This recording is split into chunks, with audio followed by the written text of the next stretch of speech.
We are born in this world, a world that is both of beauty and misery. A world governed by laws, systems, and authority. A world run by tasks that we must accomplish each day to survive and thrive. We are all gifted with a special skill or talent.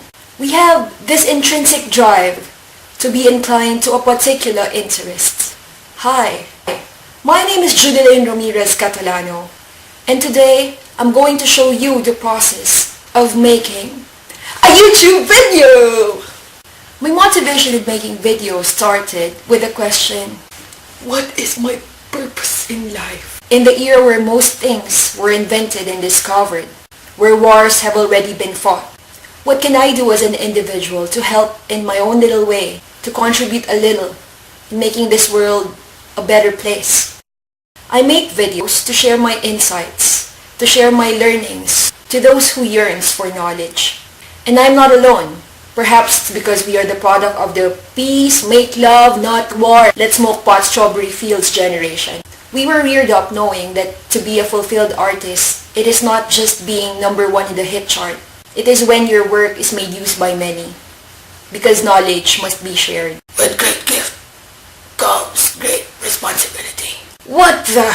Kidding aside, just like any normal functioning adult, I'm just inclined to doing something out of a purpose. With all the gibberish things that I've mentioned, that is where it all starts.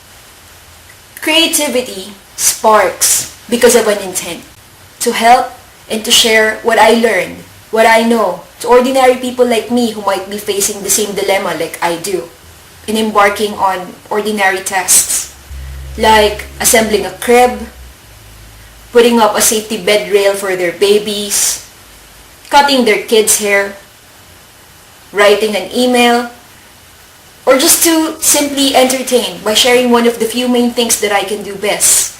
Right from the start, you were a thief, you stole my heart, and I, your willing victim. Singing and teaching, using the hobby or interest that I have, which is video making. I used videos in my wedding invite, my birth announcement. I used it for my reports, to teach people on how to make things, and to even document my child's first poop. I just want to help, share what I know, and make people happy. First things first, every video starts with planning. You ask yourself, what is my intent? What is this video for? Is it to solve a problem by showing the best and easiest technique in doing something? Is it to help someone learn something, like helping someone to speak or write better? To empower those who are facing major life catastrophes and tragic events like death of a loved one? To entertain? Which one's nice? Nice information. If you want the picture, pause, screenshot, that's it. And you have the picture. So you don't press anything here? Nothing. Smells like rotten fish. And this is a bunch of seaweeds. See? In Japanese food, they put that in sushi. Right?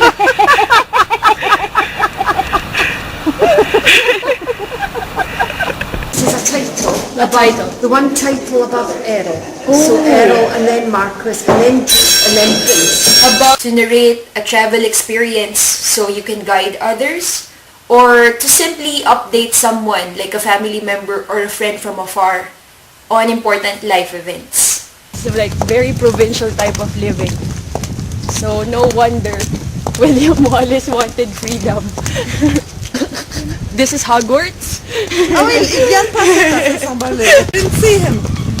He just flew with Nimbus 2000. Now we're gonna go gate crashing a castle. Of course. What is that? I don't know what that is. The sport. So people here are friendly. They just talk randomly, even if you're not talking to them, which is nice. Another castle and another castle. So that's what happens. Here in St. Andrews, you get a coffee in North Point and you'll meet the prince. And who knows, you'll be the next queen, right? We should hang out there. In most cases, I identify the problem through the task that I'm about to take on. And this task becomes the main problem that we try to resolve in the easiest way. The sources of these problems, most often they come from forums, parent magazines, online product reviews, or even social forums like Facebook and YouTube. To know what others know through the propagated flow of information, sharing discourse, reflecting a certain perspective on the world, sharing ways of engaging and doing things together to resolve and accomplish the same task. In other words, making YouTube videos can be considered as a form of Etienne Wenger's communities of practice. Number 2 is content. Just like a training event or an activity, we have to structure our content through a working script. In writing a script, you must consider your audience.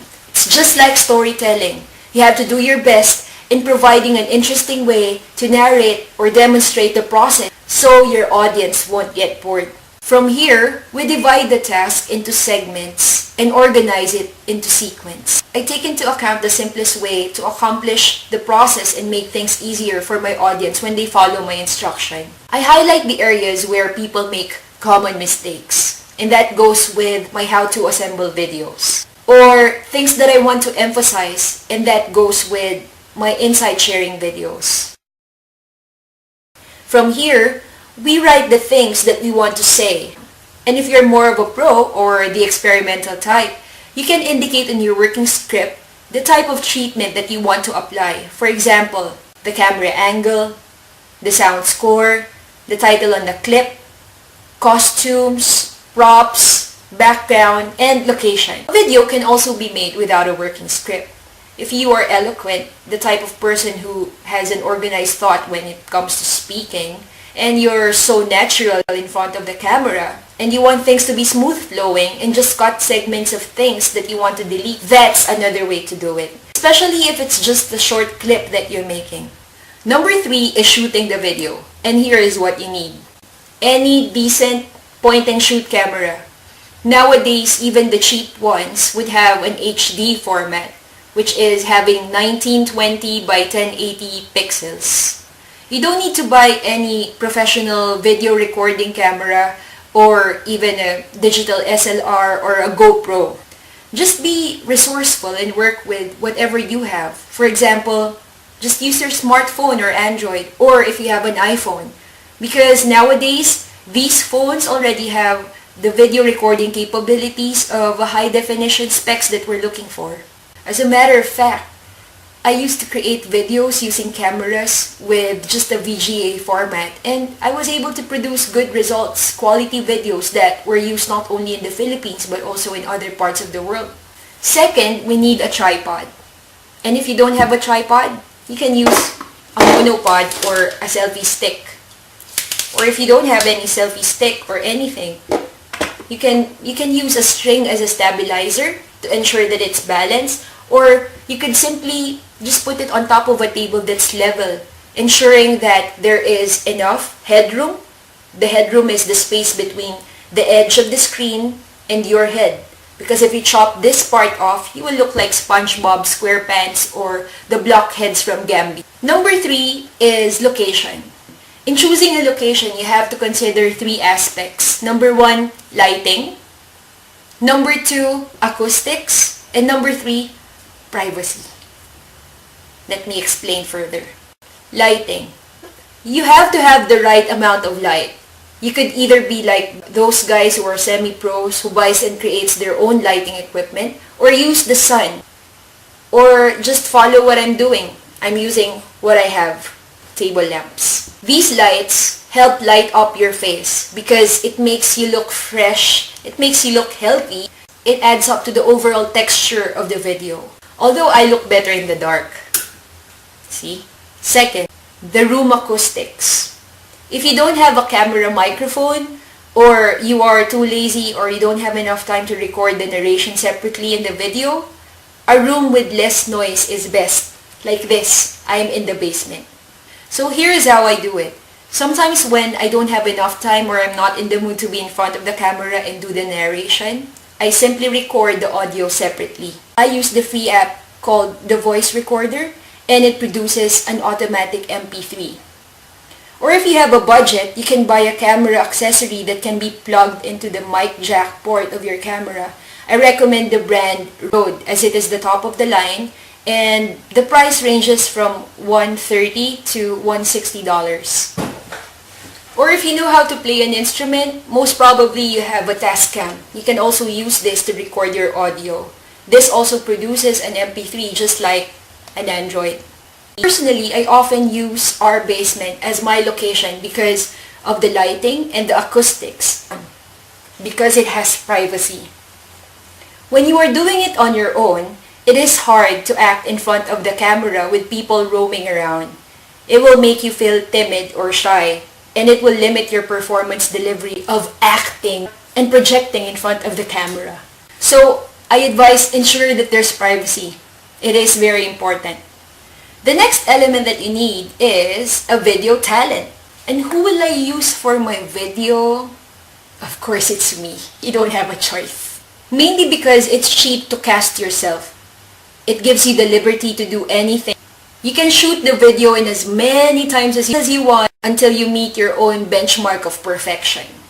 Minus the conflict or time constraint, or without wrecking any valued relationship. Let's cut the bullcrap.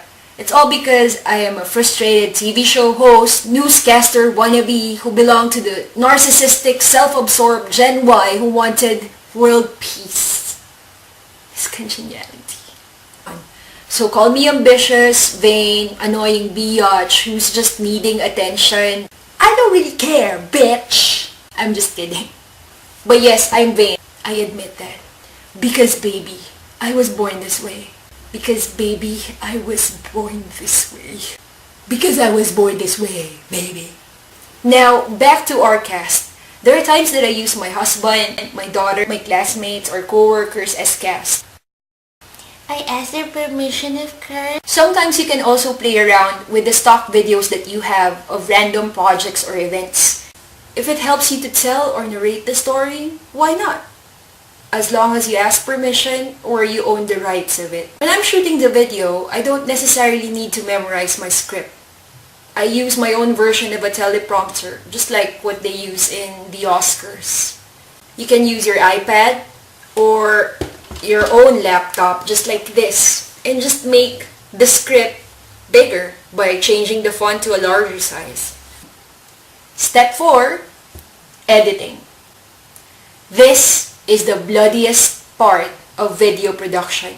It takes a lot of time to complete it, and I'm cheap. I never buy any software. As of the moment, I still use what is free or available on my laptop. For example, the 2 versions of Windows Movie Maker. There are 2 versions of Windows Movie Maker that you can get for free. One is the Windows Live Movie Maker, which I prefer to use when you're trying to cut the pieces and segments of a video before editing it because it's easy to crop and delete. And then the other is something that I use more often, which is Windows Movie Maker, the older version, which is 2.6, because it's so basic, but it has everything that you need necessary to complete the editing of a video. It takes another video to tackle the video editing process. There is a satisfaction that I feel as a non-professional video maker when I finished editing a video.